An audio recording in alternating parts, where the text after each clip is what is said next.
Punjabi radio USA ਪੇਸ਼ ਕਰਦਾ ਹੈ ਅੱਜ ਦਾ ਦਿਨ ਸਿੱਖ ਇਤਿਹਾਸ ਵਿੱਚ।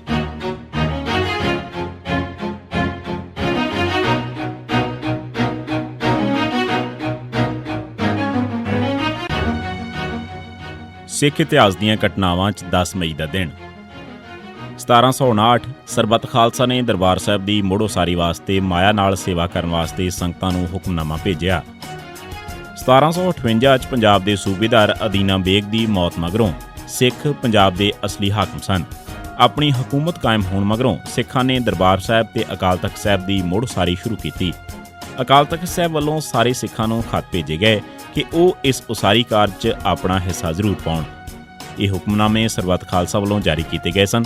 ਸਰਬੱਤ ਖਾਲਸਾ ਵੱਲੋਂ ਜਾਰੀ ਕੀਤਾ ਇੱਕ ਖੱਤ ਪਟਨਾ ਦੀ ਸੰਗਤ ਨੂੰ 10 ਮਈ 1759 ਦੇ ਦਿਨ ਭੇਜਿਆ ਗਿਆ। 1930 ਮਾਸਟਰ ਤਾਰਾ ਸਿੰਘ ਦਾ ਜੱਥਾ ਅਕਾਲ ਤਖ਼ਤ ਤੋਂ ਪੇਸ਼ਾਵਰ ਵੱਲ ਰਵਾਨਾ ਹੋਇਆ। 23 ਅਪ੍ਰੈਲ ਦੇ ਦਿਨ ਪੇਸ਼ਾਵਰ 'ਚ ਗੰਗਾ ਸਿੰਘ ਕੰਬੋਜ ਦੀ ਪਤਨੀ ਆਪਣੇ 9.5 ਸਾਲ ਤੇ 16 ਸਾਲ ਦੇ 2 ਬੱਚਿਆਂ ਸਣੇ ਟਾਂਗੇ 'ਚ ਸਵਾਰ ਹੋ ਕੇ ਜਾ ਰਹੀ ਸੀ ਕਿ ਇੱਕ ਬ੍ਰਿਟਿਸ਼ ਲਾਂਸ ਕਾਰਪੂਲ ਨੇ ਬਿਨਾਂ ਵਜ੍ਹਾ ਗੋਲੀਆਂ ਮਾਰ ਕੇ ਉਹਨਾਂ ਨੂੰ ਟਾਂਗੇ 'ਚ ਬੈਠਿਆਂ ਹੀ ਮਾਰ ਦਿੱਤਾ। ਜਦੋਂ ਕੰਬੋਜ ਪਰਿਵਾਰ ਤੇ ਪਠਾਣਾਂ ਦੇ ਕਤਲ ਦੀ ਖਬਰ ਅੰਮ੍ਰਿਤਸਰ ਪੁੱਜੀ ਤਾਂ ਅਕਾਲੀ ਦਲ ਸਿਵਲ ਨਾਫਰਮਾਨੀ ਵਾਸਤੇ ਜੱਥਾ ਭੇਜਣ ਬਾਰੇ ਵਿਚਾਰਾਂ ਕਰ ਰਿਹਾ ਸੀ। ਇਸ ਖਬਰ ਨਾਲ ਸਿੱਖਾਂ 'ਚ ਵੀ ਗੁੱਸੇ ਤੇ ਰੋਹ ਦੀ ਲਹਿਰ ਫੈਲ ਗਈ। ਪਠਾਣ ਤੇ ਸਿੱਖ ਜੋ ਹਰੀ ਸਿੰਘ ਨਲਵਾ ਦੇ ਜ਼ਮਾਨੇ ਤੋਂ ਹੀ ਇੱਕ ਦੂਜੇ ਦੇ ਦੁਸ਼ਮਣ ਜਾਣੇ ਜਾਂਦੇ ਸਨ, ਉਹਨਾਂ ਦੋਹਾਂ ਦਾ ਸਾਂਝਾ ਖੂਨ ਪਠਾਣਾਂ ਦੇ ਹੋਮਲੈਂਡ ਦੀ ਰਾਜਧਾਨੀ ਪੇਸ਼ਾਵਰ 'ਚ ਡੁੱਲਿਆ ਸੀ। ਮੌਕੇ ਦੀ ਨਜ਼ਾਕਤ ਨੂੰ ਭਾਂਪਦਿਆਂ ਮਾਸਟਰ ਤਾਰਾ ਸਿੰਘ ਨੇ ਪਠਾਣਾਂ ਨਾਲ ਹਮਦਰਦੀ ਦਾ ਇਜ਼ਹਾਰ ਕਰਨ ਵਾਸਤੇ ਪੇਸ਼ਾਵਰ ਜੱਥਾ ਲਿਜਾਣ ਦਾ ਐਲਾਨ ਕਰ ਦਿੱਤਾ। ਇਸ ਸੰਬੰਧ 'ਚ ਇੱਕ ਜਲਸਾ ਜਲ੍ਹਿਆਂਵਾਲੇ ਬਾਗ ਅੰਮ੍ਰਿਤਸਰ 'ਚ ਕੀਤਾ ਗਿਆ। ਇਸ ਜਲਸੇ 'ਚ ਤਕਰੀਰ ਕਰਦਿਆਂ ਮਾਸਟਰ ਤਾਰਾ ਸਿੰਘ ਨੇ ਕਿਹਾ ਕਿ ਸਿੱਖ ਪਠਾਣਾਂ ਉੱਤੇ ਕੀਤੇ ਜ਼ੁਲਮ ਦੇ ਖਿਲਾਫ ਰੋਸ ਵਜੋਂ ਪਠਾਣਾਂ ਦੇ ਖੂਨ ਦੀ ਥਾਂ ਆਪਣਾ ਲਹੂ ਡੋਲਣਗੇ। ਸਿੱਖ ਅਤੇ ਪਠਾਣ ਇੱਕੋ ਮਿੱਟੀ ਦੇ ਬੱਚੇ ਨੇ ਤੇ ਉਹ ਆਪਣਾ ਸਾਂਝਾ ਲਹੂ ਇੱਕੋ ਥਾਂ ਡੋਲ ਕੇ ਸਾਬਤ ਕਰ ਦੇਣਗੇ ਕਿ ਉਹ ਇੱਕ ਨੇ।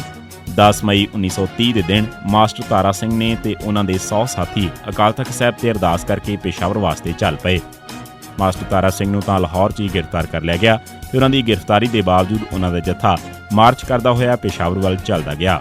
1955 ਪੰਜਾਬੀ ਸੂਬਾ ਮੋਰਚਾ ਸ਼ੁਰੂ ਹੋਇਆ। 24 ਅਪ੍ਰੈਲ ਦੇ ਦਿਨ ਅਕਾਲੀ ਦਲ ਦੀ ਵਰਕਿੰਗ ਕਮੇਟੀ ਨੇ 10 ਮਈ 1955 ਤੋਂ ਮੋਰਚਾ ਲਾਉਣ ਦਾ ਐਲਾਨ ਕਰ ਦਿੱਤਾ।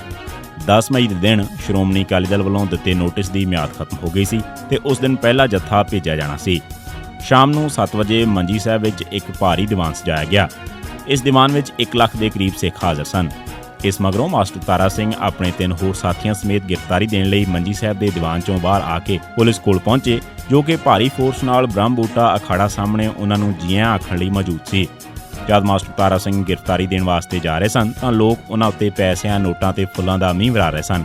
ਨਾਕੇ ਤੇ ਪੁੱਜਦਿਆਂ ਹੀ ਪੁਲਿਸ ਨੇ ਮਾਸਟਰ ਜੀ ਨੂੰ ਗ੍ਰਿਫਤਾਰ ਕਰਕੇ ਆਪਣੀ ਜੀਪ 'ਤੇ ਬਿਠਾ ਲਿਆ। 1984 ਅਕਾਲ ਤਖ਼ਤ ਸਾਹਿਬ ਦਾ ਸਾਬਕਾ ਗ੍ਰੰਥੀ ਪ੍ਰਤਾਪ ਸਿੰਘ ਖਾੜਕੂਆਂ ਹੱਥੋਂ ਮਾਰਿਆ ਗਿਆ। ਪ੍ਰਤਾਪ ਸਿੰਘ ਸਾਬਕ ਗ੍ਰੰਥੀ ਅਕਾਲ ਤਖ਼ਤ ਸਾਹਿਬ ਸ਼ੁਰੂ 'ਚ ਸੰਜੀਦਾ ਅਕਾਲੀ ਸੀ।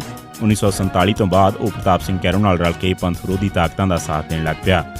1966 ਤੱਕ ਉਹ ਕੈਰੋਂ ਦਾ ਹੱਥ ਠੋਕਾ ਬਣ ਰਿਹਾ ਸੀ, ਪਰ ਮਗਰੋਂ ਉਹ ਇਕੱਲਾ ਹੋ ਗਿਆ।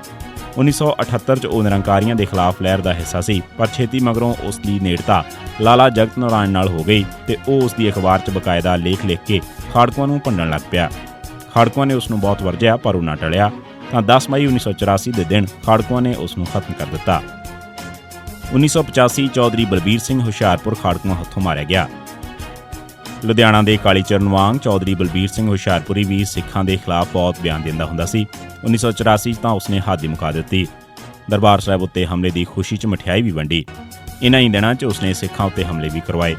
ਖਾੜਕੂਆਂ ਨੇ ਉਸ ਨੂੰ ਬਹੁਤ ਵਰਜਿਆ ਪਰ ਉਹ ਨਾ ਟਲਿਆ ਤਾਂ 10 ਮਈ 1985 ਦੇ ਦਿਨ ਖਾੜਕੂਆਂ ਨੇ ਉਸ ਨੂੰ ਖਤਮ ਕਰ ਦਿੱਤਾ। 1985 ਦਿੱਲੀ 'ਚ ਖਾੜਕੂਆਂ ਨੇ ਟਰਾਂਜਿਸਟਰ ਬੰਬਾਂ ਰਾਹੀਂ ਦਰਜਨ ਧਮਾਕੇ ਕੀਤੇ।